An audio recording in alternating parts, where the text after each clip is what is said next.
하나님 말씀 함께 봅니다. 함께 보실 하나님 말씀은 구약 성경 사무엘하 13장 1절에서 14절 말씀입니다. 구약 성경 사무엘하 13장입니다.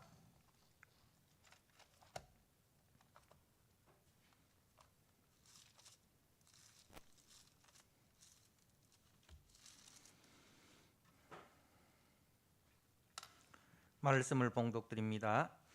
사무엘하 13장 1절 말씀. 그 후에 이 일이 있으니라. 다윗의 아들 압살롬에게 아름다운 누이가 있으니 이름은 다말이라. 다윗의 다른 아들 암논이 그를 사랑하나 그는 처녀이므로 어찌할 수 없는 줄 알고 암논이 그의 누이 다말 때문에 울하로 말미암아 병이 되니라. 암논에게 요나답이라 하는 친구가 있으니 그는 다윗의 형 시므아의 아들이요 심히 강교한 자라. 그가 암논에게 이르되 왕자여 당신은 어찌하여 나날이 이렇게 파리하여 가느냐 내게 말해 주지 아니하겠느냐 하니 암논이 말하되 내가 아우 압살롬의 누이 다말을 사랑함이니라 하니라. 요나답이 그에게 이르되 침상에 누워 병든 채 하다가 네 아버지가 너를 보러 오거든 너는 그에게 말하기를 원하건대 내 누이 다말이 와서 내게 떡을 먹이되 내가 보는 데서 떡을 차려 그의 손으로 먹여주게 하옵소서 하라 하니 암논이 곧 누워 병든 채 하다가 왕이 와서 그를 볼 때에 암논이 왕에게 아뢰되 원하건대 내 누이 다말이 와서 내가 보는 데서 과자 2개를 만들어 그의 손으로 내게 먹여주게 하옵소서 하니 다윗이 사람을 그의 집으로 보내 다말에게 이르되 이제 네 오라비 암논의 집으로 가서 그를 위하여 음식을 차리라 한지라. 다말이 그 오라버니 암논의 집에 이르매 그가 누웠더라.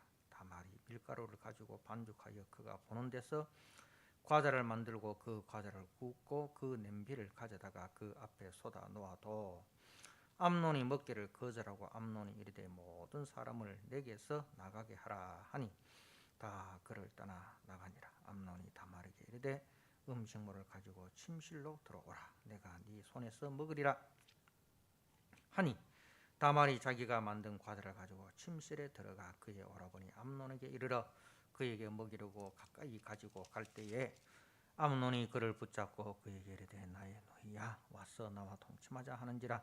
그가 그에게 대답하되 아니라 내 오라버니여 나를 욕되게 하지 말라. 이런 일은 이스라엘에서 마땅히 행하지 못할 것이니 이 어리석은 일을 행하지 말라. 이는 내가 이 수치를 지니고 어디로 가겠느냐. 너도 이스라엘에서 어리석은 자 중에 하나가 되리라. 이제 청하건대 왕께 말하라. 그가 나를 네게 주기를 거절하지 아니하시리라 하되 암논이 그 말을 듣지 아니하고 다말보다 힘이 셈으로 억지로 그와 동침하니라. 우리가 성경을 읽다 보면 성경에 이런 이야기도 다 기록되어 있나 이런 이제 참 의문이 들 때가 있지요. 성경에 왜 우리가 이런 것도 성경에 기록되어 있을까라는 그 의문이 되는 그런 말씀들이 왜 기록되어 있을까요?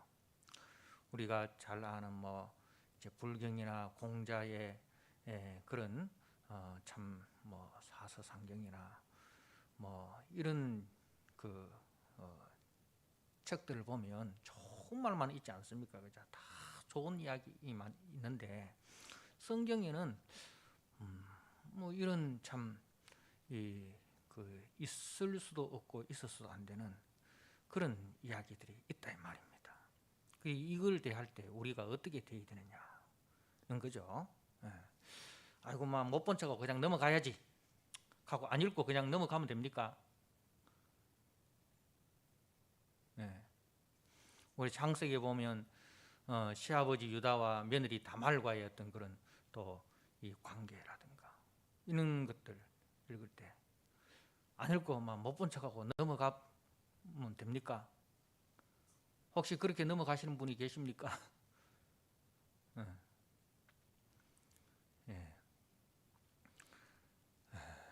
성경은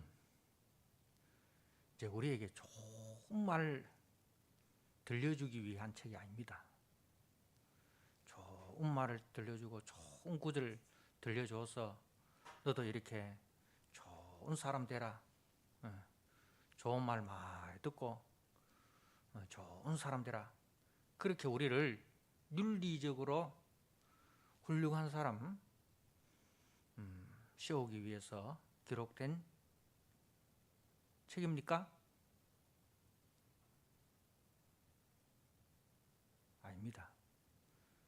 성경은 예수 그리스도 외에는 소망이 없다는 것을 우리에게 분명하게 가르쳐 주기 위해서 기록된 하나님의 말씀입니다. 특히 구약 성경에서는 인간의 죄에 대해서 철저하게 밝혀냅니다.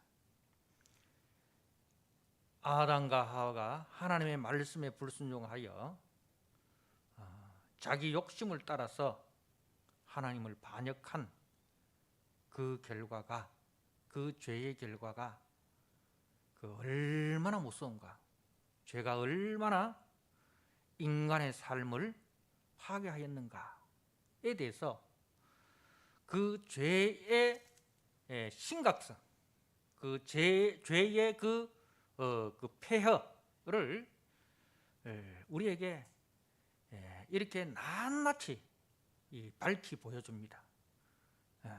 그래서 인간은 절대로 자기의 선행이나 자기의 그 윤리로 이제 구원에 도달할 수가 없다는 것을 밝히 보여줍니다. 그래서 인간은 구원에 있어서 철저하게 부패하고 철저하게 타락하고 철저하게 무능한 존재다. 그래서 하나님께서는 이러한 죄로 말미암아 철저하게 부패하고 철저하게 타락한 인간을 위하여 하나님의 아들 그리스도를 보내신다. 그 그리스도를 믿음으로 우리가 구원을 받게 된다. 그리스도께서 우리의 그 모든 죄를 대신 짊어져 주셔서 우리가 그 은혜로만 구원을 받게 된다. 그래서 구약은 그 그리스도를 소망케 하는데 목적이 있습니다. 구약은 인간의 죄에 대해서 절망케 하고 그래서 오직 하나님이 보내시는 유월절 어린 양 그리스도를 대망케 하는데 구약의 목적이 있습니다. 그래서 우리가 성경을 읽다가 참 이런 것도 성경에 왜 기록되어 있나라는 그런 생각이 들 때 인간이라는 것은 예수 그리스도를 믿지 않고는 우리에게 구원의 소망이 없는 절망적인 존재구나 하는 것을 여러분들이 깨달으셔야 됩니다. 자, 오늘 이 13장 말씀은 이제 12장에서 다윗이 선지자 나단의 그 말씀을 듣고 신속히 회개하고 이제 하나님 앞에 나아갈 때에 하나님 또한 신속히 그 다윗의 죄를 용서해 주십니다. 그러나 다윗이 회개하고 하나님이 신속히 용서해 주셨지만은 그 죄에 대한 징계가 있을 것을 말씀하셨어요. 그 죄에 대해서는 반드시 죄에 대한 책임이 있다는 것을 말씀을 하십니다. 그래서 다윗과 그 밧세바의 불의를 통해서 태어난 아이가 죽임을 당합니다. 자, 거기서 그친 것이 아니라 13장 말씀은 다윗의 가정에 연이어 재앙이 임하는 것을 보여줍니다.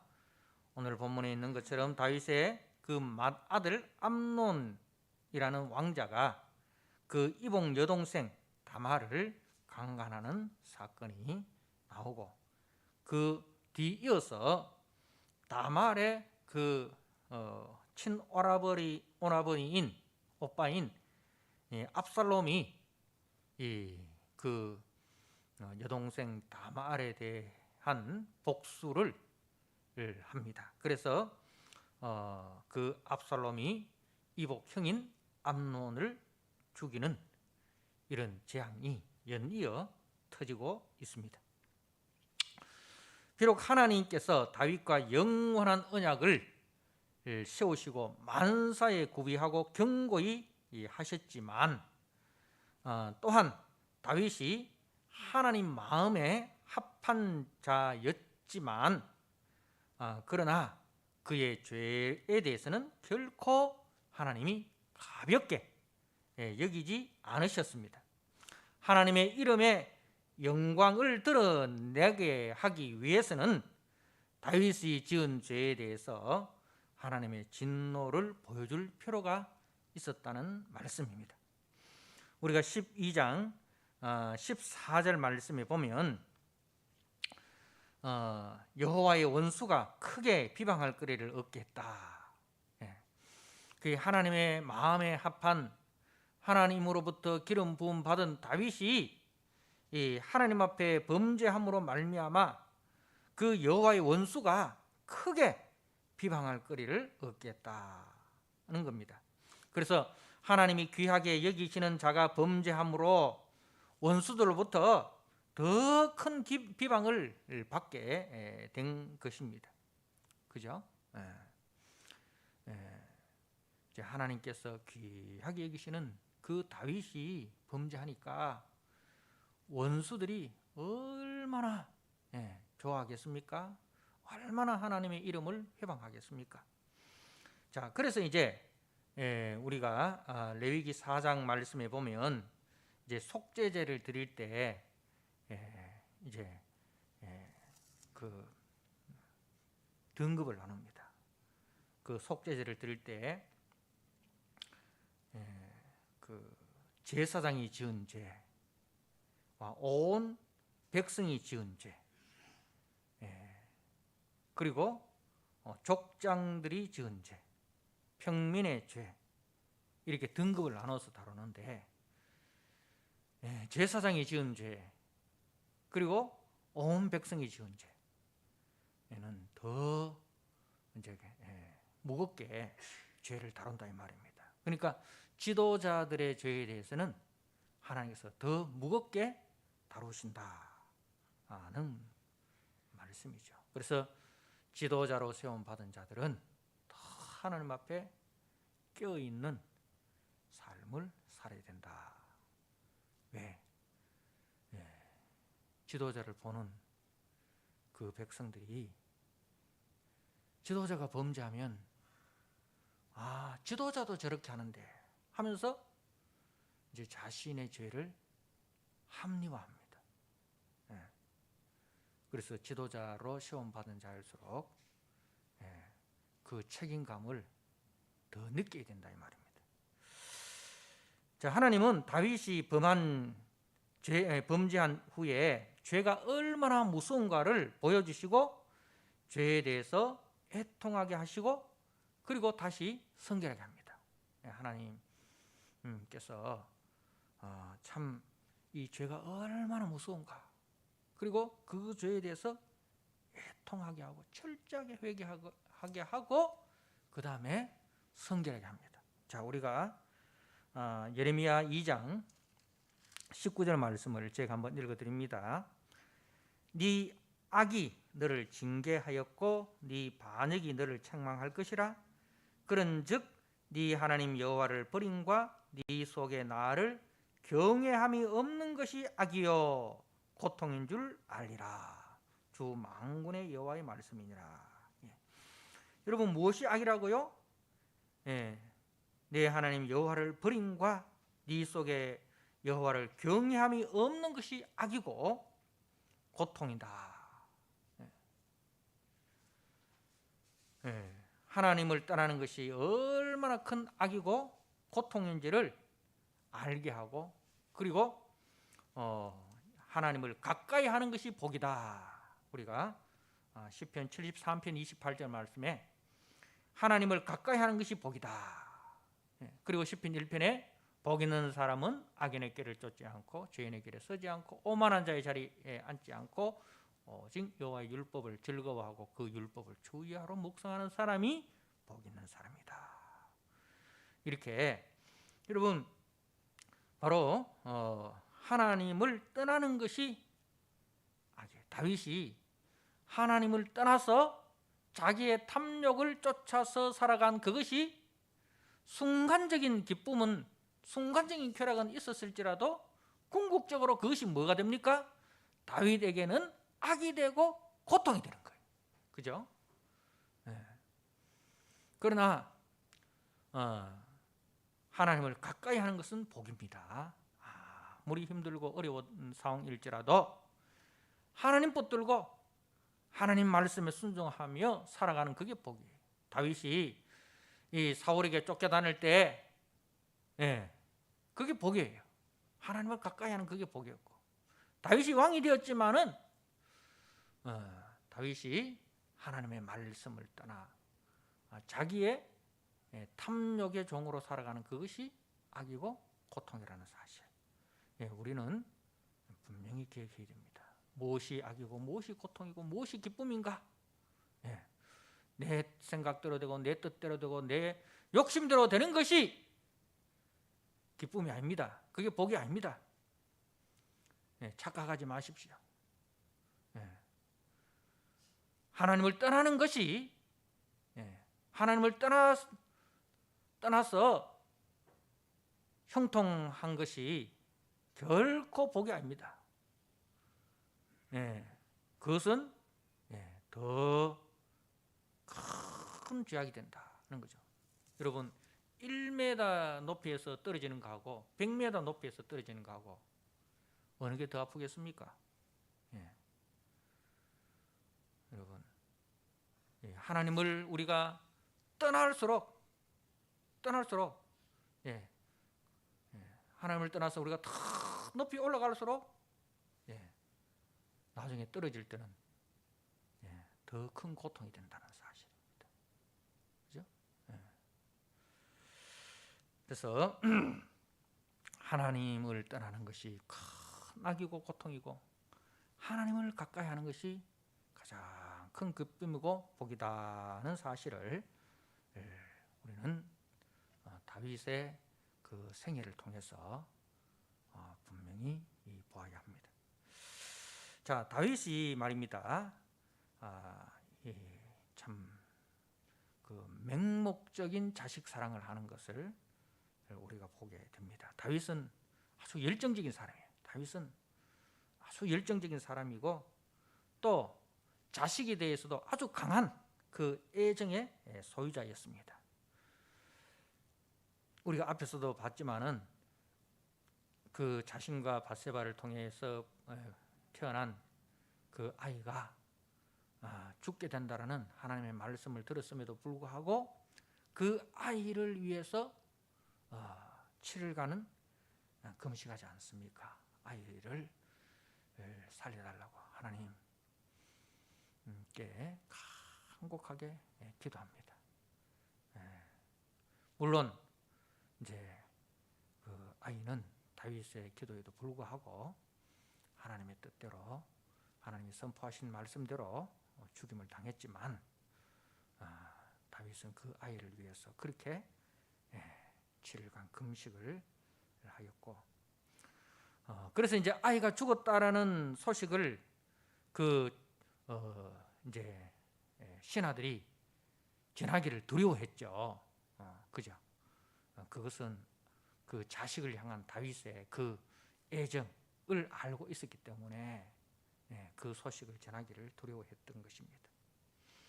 자, 그리고 오늘 이제 암논 옆에 있는 이 요나답이라는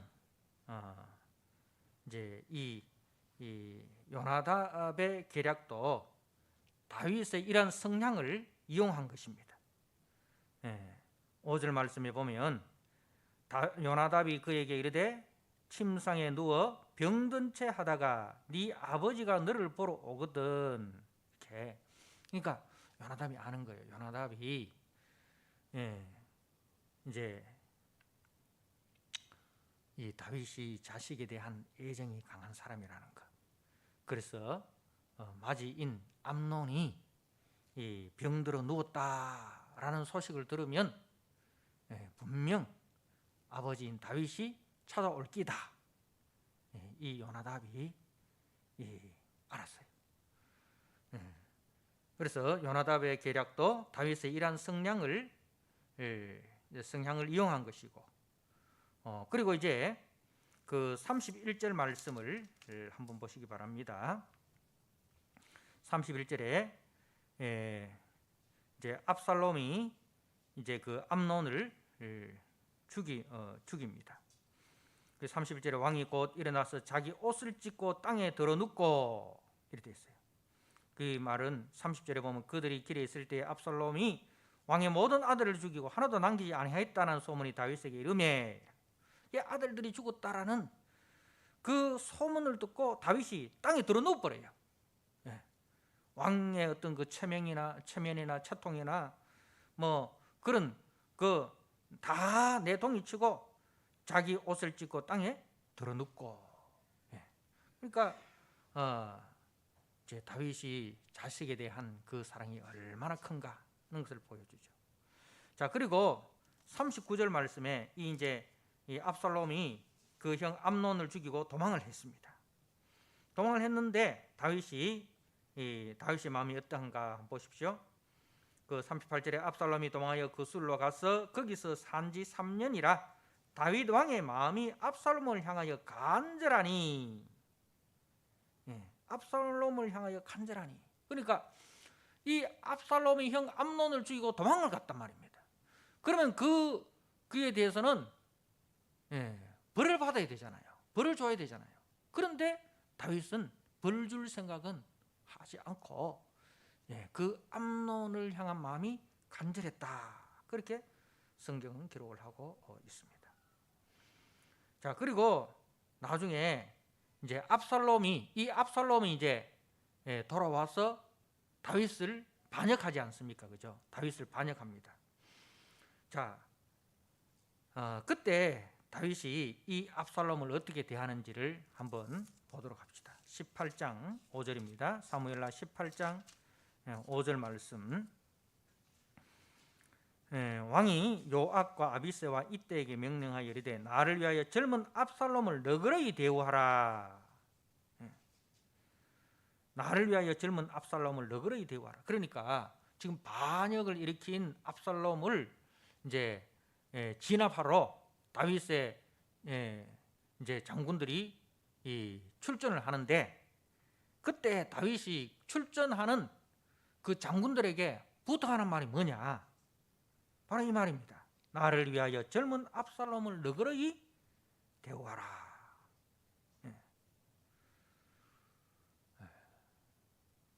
자, 그리고 32절, 사무엘하 18장 32절 33절입니다. 왕이 구스 사람에게 묻되 젊은 압살롬은 잘 있느냐? 구스 사람이 대답하되 내 주 왕의 원수와 일어나서 왕을 대적하는 자들은 다 그 청년과 같이 되기를 원하나이다 하니 왕의 마음이 심히 아파 문 위층으로 올라가서 우니라. 그가 올라갈 때에 말하기를 내 아들 압살롬아, 내 아들 압살롬아, 차라리 내가 너를 대신하여 죽었더라면 압살롬 내 아들아, 내 아들아 하였더라. 그러니까 이제 압살롬이 이제 그 요압이 압살롬을 죽여버린 거예요. 왕의 명령이 있었음에도 불구하고 왕을 죽여버려요. 그리고 압살롬이 죽었다라는 소식을 듣고, 그러니까 반역이 진압된 거 아닙니까? 그죠? 예, 반역자가 처단이 되고 반역이 진압이 된 거예요. 그럼에도 불구하고 다윗은 죽은 압살롬 이름만 부르면서 슬퍼하고 애통하는 것을 우리가 볼 수 있습니다. 자, 그러니까 이 모든 것들이 다윗의 맹목적인 자식 사랑을 보여주는 말씀드립니다. 다말에게 악행을 저지른 이 암논도 벌하지 않고, 암논을 살해한 압살롬도 벌하지 않고, 그리고 그 뒤에 나중에 열왕기상 1장 6절에 보면 그 다윗의 아들 중에 아도니아가 또 반역을 일으킵니다. 아도니아의 반역에도 마찬가지였습니다. 그러니까 다윗의 생전에는 자식들을 벌하는 모습이 보이지 않아요. 벌하는 모습이 보이지 않아요. 분명한 명백한 잘못이 있었음에도 불구하고 벌하기는커녕 오히려 그 잘못한 자식들을 맹목적인 사랑으로 감싸주기만 하는 그 모습을 우리가 볼 수가 있습니다. 여러분, 이 모습은 우리가 누구에게서 있었습니까? 우리가 사사기에 보면 엘리 제사장, 그죠? 엘리 제사장에게서 볼 수가 있습니다. 그 부모들은 자식에 대한 애정 때문에 하나님의 교육 방식을 무시하고 있다는 사실입니다. 자식에 대한 애정 때문에 하나님의 교육 방식을 무시하고 있다. 그럼 하나님의 교육 방식이 무엇입니까? 우리가 잠언 13장 말씀을 한번 보시기 바랍니다. 잠언 13장 1절 제가 한번 읽어드립니다. 잠언 13장 1절에 지혜로운 아들은 아비의 훈계를 들으나 거만한 자는 꾸지람을 즐겨 듣지 아니하느니라. 지혜로운 아들은 아비의 훈계를 듣는다 했어요. 그러니까 지혜로운 아들로 키우기 위해서는 아버지가 어떻게 해야 된다? 주의 말씀으로 훈계해야 된다. 그죠? 훈계해야 된다. 그리고 24절입니다. 매를 아끼는 자는 그의 자식을 미워함이라 자식을 사랑하는 자는 근실히 징계하느니라.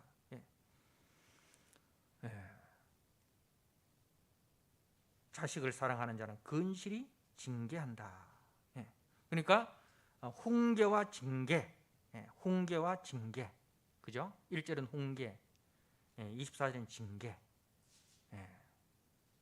그 오늘날에는 참 자식이라 할지라도 때리면 안 되잖아요. 요즘 하도 희한한 세상이 되어가지고 막 그 자식들을 참 이렇게 하나님의 말씀으로 이렇게 훈계하고 징계하는 게 아니라 그 부모의 잘못된 그 생각, 잘못된 그 태도로 자녀들을 그야말로 무자비하게 폭행하는 그런 일이 있어서 국가에서 그걸 방지하기 위해서 자식이라도 때리지 못한다, 그렇게 법으로 만들어 놨습니다. 참 이게 하나님의 방법은 아니죠.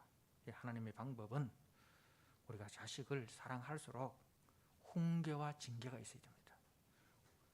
아버지의 개인 감정을 가지고 하면 안 돼요. 어머니의 개인 감정을 가지고 하면 안 돼요. 이게 하나님의 말씀을 가지고 우리가 훈계하고 징계를 해야 된다.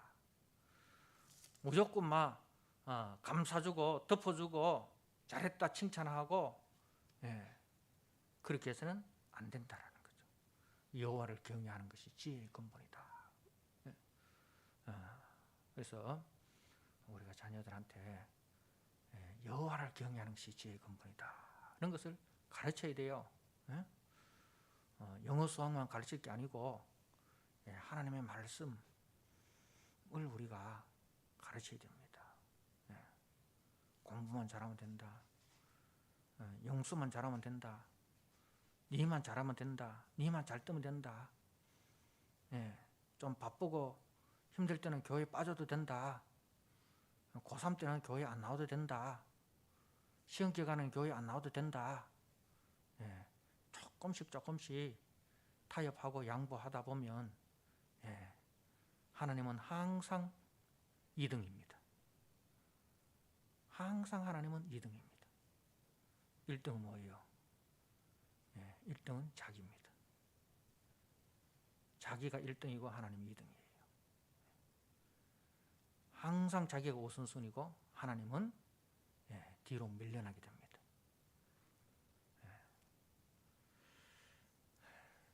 응석바지로 자란 자녀가 경건한 부모에게 결국은 시련거리가 되는 것을 우리는 다윗의 모습을 통해서 보게 됩니다. 하나님은 부모들에게 자녀들을 적절히 훈육할 것을 요구하십니다. 왜? 자식은 하나님이 우리에게 주신 선물이에요. 내 자식이 아니고 누구 자식이라고요? 하나님 자식이에요. 하나님이 우리에게 보내셨어요. 잘 관리하고 말씀으로 잘 가르치라고 우리에게 맡기셨어요. 그래서 내 자식이 아니고 하나님의 자식이다. 그러니까 내 마음대로 내 뜻대로가 아니고 하나님 뜻대로, 하나님 말씀대로. 그게 우리 그리스도인들의 자녀 교육입니다. 그런데 다윗은 그러하지 못했습니다. 다윗의 자녀들이 범죄한 것은 바로 이런 다윗의 자녀 교육에 있어서 문제점을 먼저 찾아볼 수가 있고, 그리고 두 번째로는 다윗의 자녀들이 범죄한 것은 다윗이 범죄한 이후의 일입니다. 무슨 말이냐 하면은 어린 자녀들이 부모의 악한 행실을 구실 삼아서 자기들의 악행을 변명할 수 있다 이 말입니다. 물론 성장한 자녀들도 부모의 악한 행실을 보고 죄 짓는 일에 담대해 줄 수 있음을 알아야 됩니다. 그러니까 자식들이 부모가 하는 행동을 가만히 봅니다. 보고 뭐 아버지도 저렇게 행동하는데 하면서 자기의 악행을 합리화시키는 거예요. 그 다윗이 이제 그 밧세바를 범하는 그 장면을 다윗의 자녀들이 다 알고 있지 않습니까? 보고 알고 있는 거예요. 그러니까 아버지가 그렇게 행동을 하니까 그렇게 하는 것이 당연한 거구나. 그렇게 할 수도 있는 거구나. 이렇게 이 암논도 그리고 압살롬도 그렇게 이제 자기의 죄에 대해서 관대해져 버린다는 거죠.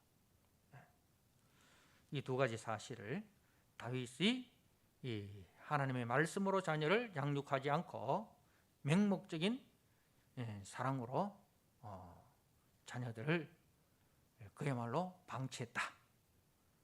그리고 두 번째로는 다윗이 범죄한 이후에 다윗의 자녀들이 죄를 행하기에 담대해졌다는 것을 우리는 알아야 합니다. 자, 그리고 이제 하나님께서 이제 이 13장에서 다윗을 징계를 하십니다. 그죠? 다윗을 징계하는 그 목적이 무엇인가? 우리가 히브리서 12장 11절 말씀을 한번 보시기 바랍니다. 히브리서 12장 11절 말씀. 자, 하나님께서 이 다윗의 죄에 대해서 징계하는 징계의 목적이 있습니다. 제가 한번 읽어드립니다. 무릇 징계가 당시에는 즐거워 보이지 않고 슬퍼 보이나 후에 그로 말미암아 연단받은 자를 의와 평강의 열매를 맺느니라. 이렇게 됐어요. 자, 이 징계를 받을 때 다윗이 얼마나 힘들겠습니까? 그죠? 그렇지만은 이 징계를 통해서 연단을 받게 되고 그리고 의와 평강의 열매를 맺게 하시는 하나님의 귀한 섭리가 있다는 것을 우리에게 보여줍니다. 그래서 이제 이 징계를 통해서 죄가 얼마나 무서운 파괴력을 가져오는지를 보여줍니다. 죄가 얼마나 무서운 파괴를 가지고 오는가. 그래서 우리가 그 레위기 말씀을 묵상하면 이 소제를 드릴 때 절대로 넣지 말아야 되는 건 뭡니까? 누룩을 넣지 마라. 누룩은 죄를 상징합니다. 부풀게 하는 거예요. 그래서 죄가 얼마나 무서운가, 죄의 그 무서운 파괴력을 이제 보여줍니다. 자, 그리고 두 번째로는 처음에도 이야기했는 것처럼 인간은 자력으로 구원이 불가능한 전적으로 타락하고 전적으로 무능하고 전적으로 부패한 존재임을 깨닫게 한다. 그래서 다윗이 저렇게 범죄하였다면 어느 누구도 죄에 대해서 큰 소리 칠 수 있는 사람 아무도 없다 이 말입니다. 아브라함도 무너졌지 않습니까? 그죠? 다윗도 무너졌습니다. 그렇다면 이 말은 뭡니까? 어느 누구도 죄 앞에 큰 소리 칠 사람 없다. 어느 누구도 자기 힘으로 죄를 이길 수 있는 사람 없다. 그죠? 그래서 모든 사람이 죄를 범하였음에 라는 이 말씀에 아브라함도 예외가 될 수 없고 다윗도 예외가 될 수 없다 이 말입니다. 그래서 하나님이 약속하신 메시아 언약만 의지하게 하십니다. 그래서 예수 그리스도 외에는 구원의 소망이 없다. 그래서 이제 구약은 인간의 그 죄를 보여주고, 그리고 이제 인간의 죄를 극복할 수 있는 유일한 방도인 메시아를 보여주는 것이 구약의 그 가장 큰 목적이다는 겁니다. 그래서 다윗이 자신의 욕정에 끌려 넘어서는 안 되는 선을 넘은 것처럼 암논도 자신의 욕정에 이끌려서 마음의 병을 얻고 그리고 심히 강교한 친구 요나단의 계략을 이용을 합니다. 요나단의 계략이 무엇입니까? 요나단의 계략은 바로 이겁니다. 마음이 움직인 대로 해라. 마음 따라가는 대로 해라. 그리고 갖고 싶은 것을 손에 쥐는 것이 행복이다. 네가 소유하고 싶은 것을 얻는 것이 행복이다. 그리고 권력과 지략은 자신을 위해서 주어졌다. 이게 이제 요나단의 철학입니다. 이게 뭡니까?